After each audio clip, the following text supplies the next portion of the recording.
inni wajjahtu wajhiya lilladzi fataras samawati wal ard. Pura masapajan Nabi ta, makutani Nabi ta di sahabatna. Apa kata Rasulullah? Ma min qala inni wajjahtu wajhiya lilladzi fataras samawati wal ard. Tadi di antara kalian yang sholat, siapa yang membaca kalimat inni wajjahtu wajhiya lilladzi fataras samawati wal ard? Kebetulan ka sahabat masapaja di sedena Nabi ta nang kalingai. Akan asa jamaah dimuliakan oleh Allah. Ini yang mendengarkan Rasulullah. Ini yang menyebut. Apa Nabi marah ketika membaca kalimat itu? Dia tahu macam Nabi tak. Tapi Nabi menyampaikan kalimat yang sangat istimewa.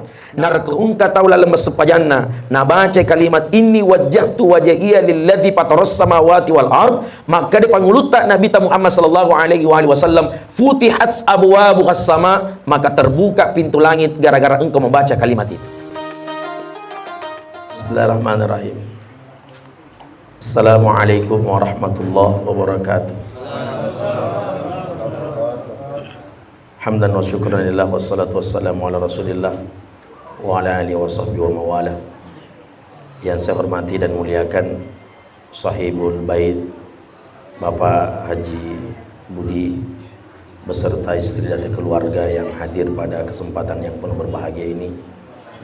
Yang saya hormati dan saya muliakan orang tua kami Bapak Haji Fajar dan seluruh masyarakat yang ada di sekitar Rapokalin dan Rapo Jawa beserta seluruh para asatid, para alim ulama, para guru yang insya Allah juga dirahmati dan dimuliakan oleh Allah Subhanahu wa Ta'ala.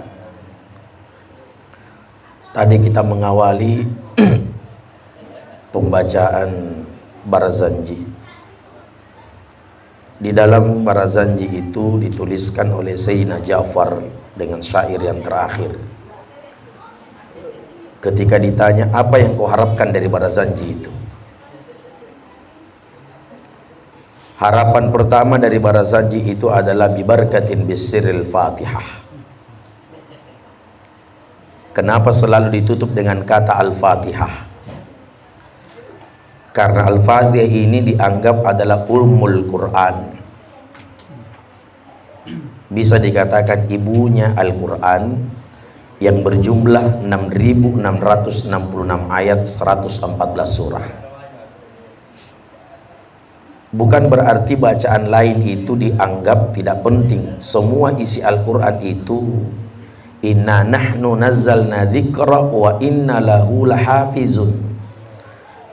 Kami yang telah menurunkan Al-Quran kata Allah dan kami pula yang menjaganya. Tapi apa yang kita harapkan dari isi Barazanji? Kenapa ditutup dengan bibarkatin bisyiril Al-Fatihah?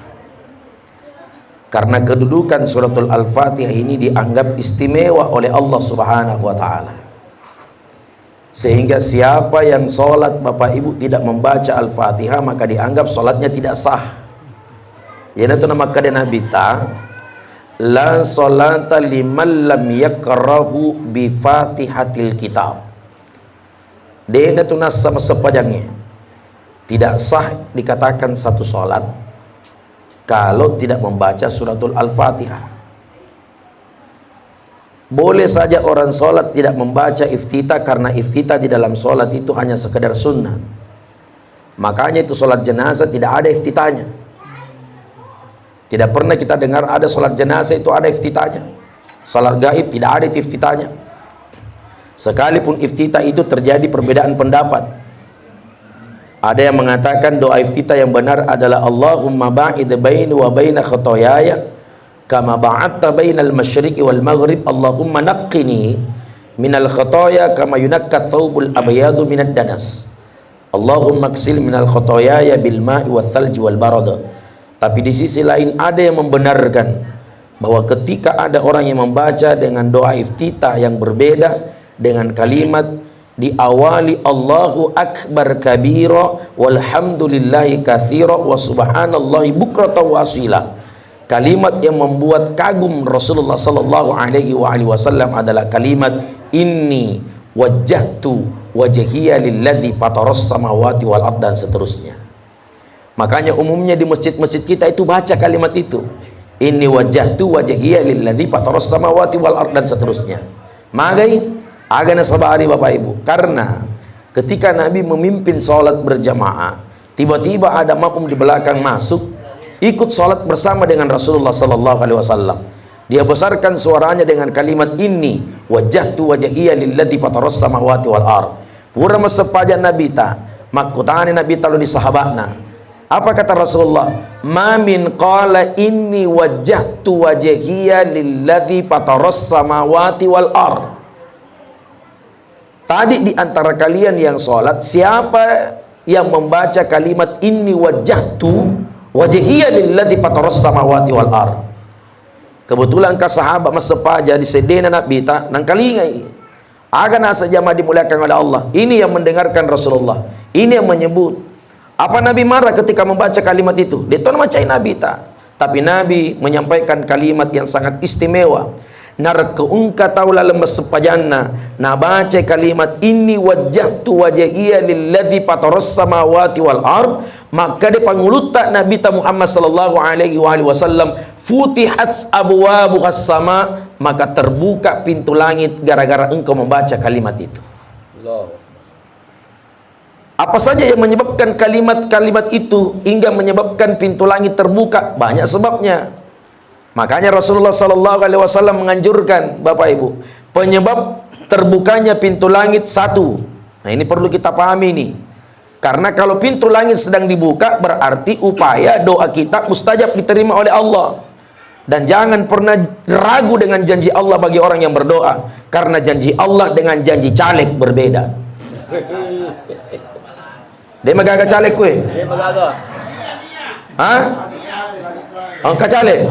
Oh ada caleg, alhamdulillah. Pamoporang kalau ada caleg, bukan caleg kusinggung ini. Janji Allah dengan janji caleg berbeda, Pak.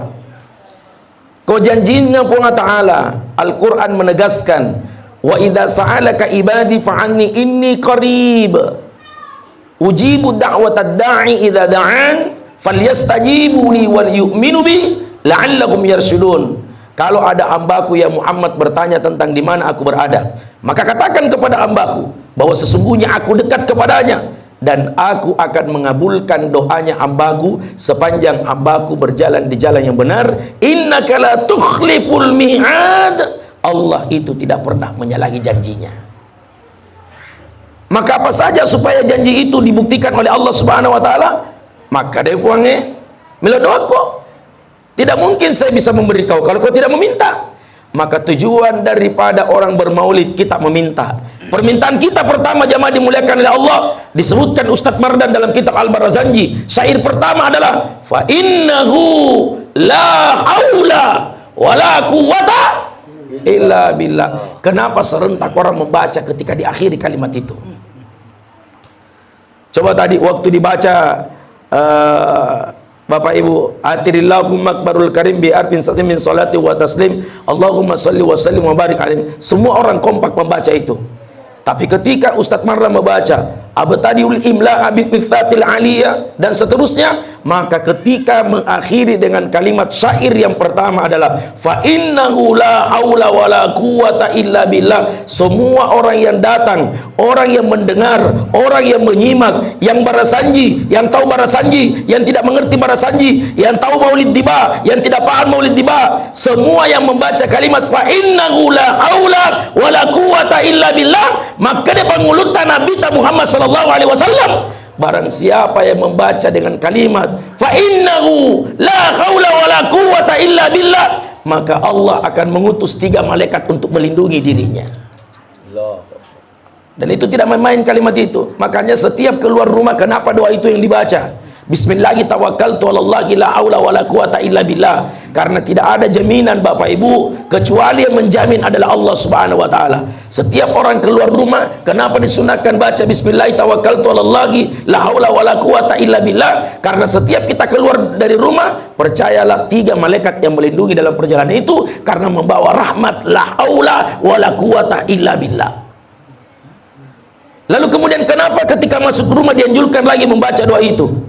Allahumma inni as'aluka khairal maulaji wa khairal maulaji bismillahi walajna wa bismillahi kharajna wa alallahi rabbina tawakkalna Tawakal tu di saat keluar rumah, tawakal tu di saat masuk rumah. Maka tujuan hidup adalah kembali bertawakal kepada Allah Subhanahu wa taala. Hidup membutuhkan tawakal, mati berharap tawakal kepada Allah Subhanahu wa taala. Bukan main Bapak Ibu, tawakal ini yang dibahas ini. Itulah sebabnya kenapa setiap kali orang berdoa, Bapak Ibu, janji Allah, yakini doamu pasti saya akan terima. Karena hadis qudsi menyebutkan, jamaah dimuliakan oleh Allah, doa itu tergantung perasaannya hamba kepada saya. Kalau hamba meyakini doanya saya terima, maka pasti saya akan kabulkan doanya. Tapi ketika dia meyakini dan meragukan daripada janjiku, maka yakin dan percaya pasti doanya tidak akan saya terima. Bapak Ibu, Nabi Yunus alaihi salam berdoa kepada Allah Subhanahu wa taala. Itu kan Nabi Yunus dihukum oleh Allah. Apa hukumannya Nabi Yunus? Meragukan janji Allah. Nabi Yunus ini Pak, Bapak Ibu jamaah dimuliakan oleh Allah, kesalahannya cuma satu, meragukan janji Allah. Ketika Nabi Yunus berdakwah, jamaah dimuliakan oleh Allah, hampir semua para pengikutnya Nabi Yunus alaihi salam itu meragukan dakwanya Nabi Yunus. Orang alergi mendengarkan ceramah Nabi Yunus.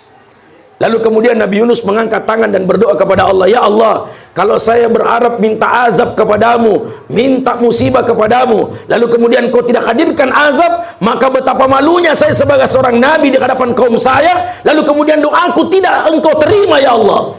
Nabi Yunus meragukan janji Allah. Apa hukuman bagi Nabi Yunus alaihi salam karena meragukan janji Allah? Bapak Ibu jamaah dimuliakan oleh Allah, Nabi Yunus naik di atas kapal Pak. Hukumannya, kapal itu akan tenggelam. Dicari penyebabnya siapa? Ternyata penyebabnya jamaah dimuliakan oleh Allah adalah Nabi Yunus. Karena mereka yang ada di kapal ragu dengan itu, jamaah dimuliakan oleh Allah. Akhirnya diadakan pengundian nama.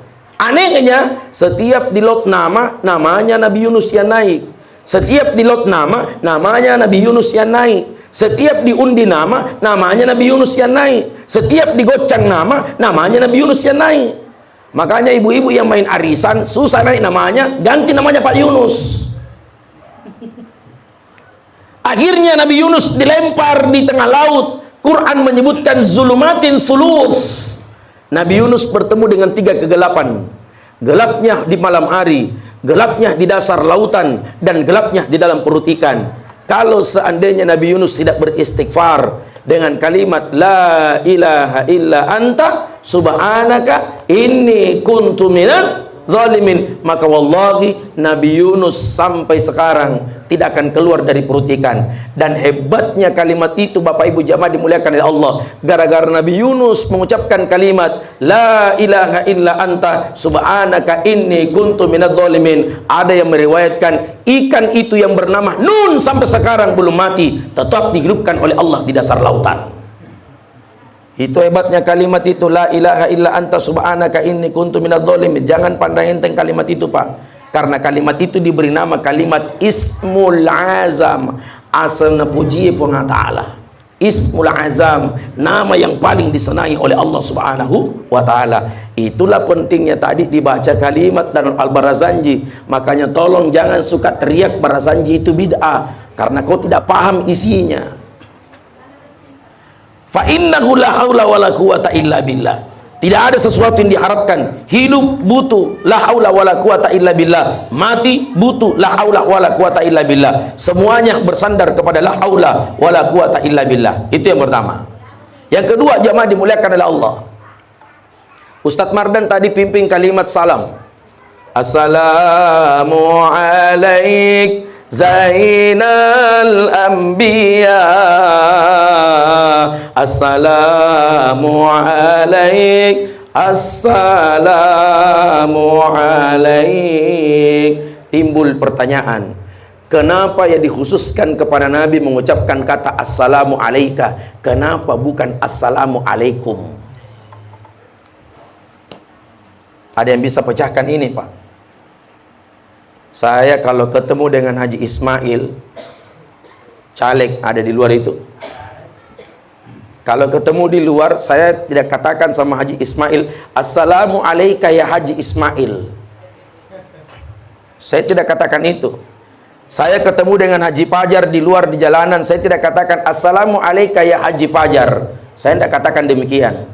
Karena kata kum dengan kata ka dalam tafsir bahasa Arab itu berbeda Pak. Makanya itu dimasukkan dalam konteks bacaan solat. Assalamu alayka ayyuhan nabiyyu wa rahmatullahi wa barakatuh. Assalamu alayna wa ala ibadillahi sholihin. Maka bunyi salamnya kepada Rasul, Assalamu alayka ya Rasulullah, Assalamu alayka ya Nabi Allah, Assalamu alayka ya Habiballah, Assalamu alayka ya khairi khalqillah, Assalamu alayka ya Safatallah, Assalamu alayka ayyuhan nabiyyu wa rahmatullahi wa barakatuh. Itulah salamnya yang benar, Pak. Makanya kalau beri salam di depan mayoritas Islam tidak perlu katakan shalom. Itu kadang-kala kita orang Islam juga sudah dipaksakan untuk mengucapin kalimat shalom, padahal mayoritas Islam kita teriak shalom, Om Swastiastu, salam budaya, nama budaya. Tidak ada yang kalah hebat salam ini kecuali salam yang diajarkan oleh Rasulullah sallallahu alaihi wasallam. Coba lihat Bapak Ibu, Nabi Muhammad berjalan bersama dengan istri beliau. Tiba-tiba rombongan pemuda kafir berkata kepada Nabi dengan memberikan salam, tapi salamnya bukan menandakan salamnya doa, tapi menandakan ejekan untuk Rasulullah. Apa yang disampaikan? Assalamualaikum ya Muhammad. Bayangkan, dia katakan Assalamualaikum ya Muhammad, bukan Assalamualaikum ya Muhammad, tapi ucapannya Assalamualaikum ya Muhammad. Tahu enggak arti bahasa Arab Assalamualaikum? Assalamualaikum itu celakalah kaum Muhammad, Assalamualaikum itu binasalah kaum Muhammad. Tapi Nabi tidak marah, Pak. Itulah pentingnya belajar maulid. Jangan bid'ahkan. Itulah pentingnya kenapa orang harus bermaulid. Jangan mensesatkan maulid. Kenapa Nabi jamaah dimuliakan oleh Allah ketika diberikan ucapan Assalamualaikum, Nabi tidak marah. Tapi yang marah justru istri Rasulullah, Sayyidatuna Aisyah radhiyallahu anha. Sayyidatuna Aisyah mengatakan, antum assalamualaikum laknatullahi alaihi. Yang celaka itu kamu, yang binasa itu kamu. Nabi tersenyum, jamaah dimuliakan oleh Allah. Belum pernah ada orang dikatai celaka, Pak, tersenyum kecuali Rasulullah. Coba-coba kita dikatai celaka kau, nanti nang lebirang. Tapi Rasul tidak marah. Itulah akhlaknya Rasulullah. Maulid itu kan orang belajar akhlak, Pak. Makanya kalau ada orang yang kurang bagus akhlaknya, tolong pergi-pergi ke maulid. Kalau ada yang kurang adabnya, tolong pergi maulid. Kalau ada orang yang tidak sampai akhlaknya, tolong belajar maulid. Karena orang-orang yang tidak pernah belajar akhlak berarti tidak paham dengan maulid. Nih, Bapak Ibu, kenapa harus orang belajar akhlak? Nabi Muhammad SAW tinggalkan Mekah menuju Madinah. Apa yang dibawa? Dua. Pertama tauhid, yang kedua adalah akhlak. Makanya penduduk Madinah dengan penduduk Mekah jauh lebih baik penduduk Madinah dibandingkan penduduk Mekah, Pak. Lebih ramah penduduk Madinah daripada penduduk Mekah. Kenapa? Dulu Madinah itu namanya bukan Madinah. Dia diberi nama kota Yastrib, tempat pelacuran terbesar. Itu tempat pelacuran terbesar itu di Yastrib itu. Tempat perjudian dan perdagangan perempuan paling terbesar adalah kota Yastrib. Boleh ditukar istri, Pak. Istriku boleh kau pakai, istrimu juga boleh saya pakai. Masuk Rasul, dia tanamkan kalimat la ilaha illallah Muhammadur Rasulullah, memperkenalkan Allah dan memperkenalkan Nabi Muhammad SAW. Itulah maulid. Maulid itu kalimatnya ada dua, ada maulid, ada maulud. Bedakan yang mana dimaksud dengan maulid, yang mana dimaksud dengan maulud. Maulid adalah waktu dilahirkan, maulud Nabi yang dilahirkan. Maka maulid bukan ulang tahun. Terus Ustadz, apa hubungannya dengan telur? Ini tradisi, Pak. Dan ini nuansanya besar. Coba kalau adakan maulid baru tidak ada telur, marah-marahin itu Pak Cinita. Sanan-sanan tongin itu toh mau hidup pun nabaku na cinira dan lekana. Terus apa hubungannya dengan warna? Ada hubungannya warna ini. Kenapa Nabi suka warna merah? Ini orang ulama-ulama kita dulu ini, Bapak Ibu. Dia simbolkan dengan agama ini semua warna ini. Tidak gampang ulama dulu membuat warna begini, Pak. Kenapa ditusuk telur warna merah? Payarona bita kunoli ibenena. Dia selalu panggil dengan kata Khumairo. Khumairo itu berasal dari kata bahasa Arab Ahmar. Ahmar itu artinya merah. Wahai istriku yang kemerah-merahan. Makanya istri Nabi itu pipinya merah, maka dipanggil ya Khumairah. Itu maksudnya, itu maknanya itu. Nabi senang warna merah. Tapi Ustadz, kenapa orang pergi maulid? Ada orang yang suka warna hijau, pergi maki di Madinah, pergi maki di Masjid Nabawi. Kalau mau lihat bagaimana kecintaan Rasulullah SAW terhadap Masjid Nabawi, lihat Raudah. Tahu Raudah Bapak Ibu? Tahu Raudah? Raudah itu cuma ada di Madinah, tidak ada di Rapokaling. Kalau Ibu Raudah banyak. Bapak Ibu, Nabi katakan antara mimbarku dengan kamarku Raudah. Mimbarku dengan kamarku Raudah. Di tengah-tengahnya Ibu, Bapak Ibu jamaah dimuliakan oleh Allah, diberi nama mihrab. Disitulah orang kagum berdoa, Pak. Kenapa? Janji Rasulullah bagi orang yang berdoa di mihrab itu besar pahalanya, dijamin doanya mustajab, diterima oleh Allah Subhanahu wa taala. Maka orang masuk ke Raudah itu antri, Pak. Tidak sembarang orang masuk. Sekarang jamaah haji dengan jamaah umroh mau pergi ke Raudah ziarah mesti menggunakan aplikasi. Tidak ada aplikasi, tidak boleh masuk di Raudah. Begitu hebatnya itu Raudah diperebutkan jamaah umroh dan jamaah haji. Bapak Ibu, waktu saya ceramah di rumah Haji Mira Hayati, ada yang kenal Ibu Haji Mira Hayati? Ada berarti perempuan yang tahu itu. Itu Haji Mira Hayati, emasnya banyak. Hari-hari dilihat di Facebook itu, banyak emasnya, Pak. Saya belum pernah lihat orang manasik, Bapak Ibu jamaah dimuliakan oleh Allah, karena 3 kali saya dipanggil ceramah di rumahnya. Nah, ini saksinya Ustaz Mardan. 3 kali saya dipanggil ceramah manasik, Bapak Ibu. Biasanya itu orang pergi manasik, Bapak Ibu jamaah dimuliakan oleh Allah. Setiap orang pergi diundang ceramah manasik, kita yang kasih amplop yang mau pergi haji. Ini tidak. Yang mau pergi haji bagi-bagi amplop, nanti dikasih kupon, kuponnya itu ditukar. Bayangkan Bapak Ibu, 500 juta dia bagi-bagi untuk semua orang yang hadir, kurang lebih 1.000 orang yang datang. Nah waktunya nak bagi tuh 500 juta, batin aku pikir berapa hari sebentar sana kasih, Kak. Tidak main-main, Pak Ibu. Tapi saya kasih tahu Haji Mira Hayati, pesan saya cuma satu. Perbaiki perasaanmu dan doamu ketika engkau berada di Raudah. Raudah itu engkau dekat sekali dengan Rasulullah sallallahu alaihi wasallam. Kau berada di Masjid Nabawi, engkau dekat dengan Nabi. Kau berada di Raudah, lebih dekat dengan Rasulullah. Pak, maka dia Nabi tak, rumahku dengan kamarku, rumahku dengan mimbarku dekat dengan Raudah. Berarti dekat sekali jarak kita dengan Rasulullah sallallahu alaihi wasallam. Karena Nabi itu meninggal di atas tempat tidurnya, dikuburkan di bawah tempat tidurnya. Makanya Nabi Muhammad, Bapak Ibu jamaah dimuliakan oleh Allah, tidak diangkat itu kuburannya. Karena beliau berwasiat, di mana saya mati, di situ saya kuburkan. Karena Nabi meninggal di atas tempat tidur, maka dikuburkan di bawah tempat tidurnya. Itulah yang disalami. Assalamu alayka ya Rasulullah, assalamu alayka ya Nabi Allah, assalamu alayka ya khairi khalqillah, assalamu alayka ya safwatallah, assalamu alayka ayyuhan nabiyyu wa rahmatullahi wa barakatuh. Bayangkan orang kafir memberikan salam kepada Rasulullah.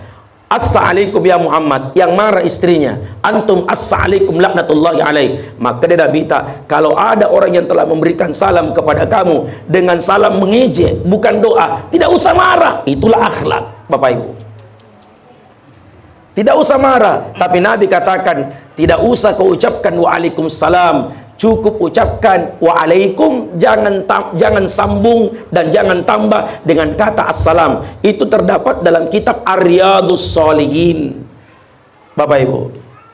Makanya kalau jawab salam, tidak, orang-orang kafir memberikan salam, jangan jawab waalaikumsalam, cukup jawab waalaikum, jangan tambah waalaikumsalam. Jamaah dimuliakan oleh Allah. Maka Bapak Ibu jamaah yang berbahagia, yang insya Allah dirahmati dan dimuliakan oleh Allah Subhanahu wa ta'ala. Pesan terakhir saya, karena pesawat saya sebentar ini, kalau bukan Haji Budi ini yang telepon saya lanjut ke Kendari ini. Tapi saya kasih tahu kabar Kesra, tunggu saya insya Allah, karena perjalanan ke Kendari tidak butuh waktu 1 jam insya Allah. Ini saya kasih tahu Haji Budi, saya di atas pesawat ini Haji, menuju ke Makassar. Kalau bukan kita, saya lanjut ke Kendari.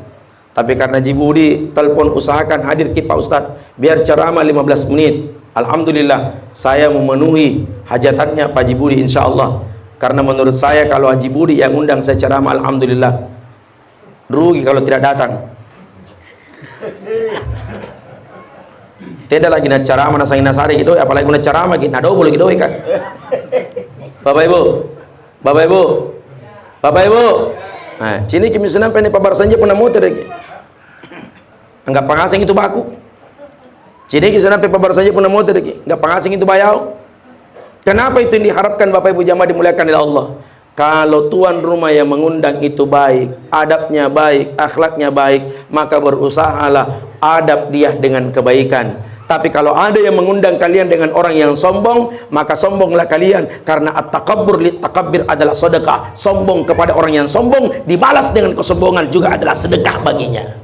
Bapak Ibu, jamaah yang berbahagia yang insya Allah tidak mati dan dimuliakan oleh Allah Subhanahu wa taala, mudah-mudahan peringatan Maulid yang kita hadirkan pada kesempatan yang penuh berbahagia ini senantiasa Allah meridhoi, Allah merahmati kita semua, dan harapan kita bersama insya Allah semoga kita semua diberikan umur panjang oleh Allah Subhanahu wa taala. Selepas Maulid ini selesai Bapak Ibu, nih Pak Ibu, selepas Maulid ini selesai, Ramadan tersisa 5 bulan lagi ke depan. Nah sekarang sudah masuk bulan Oktober.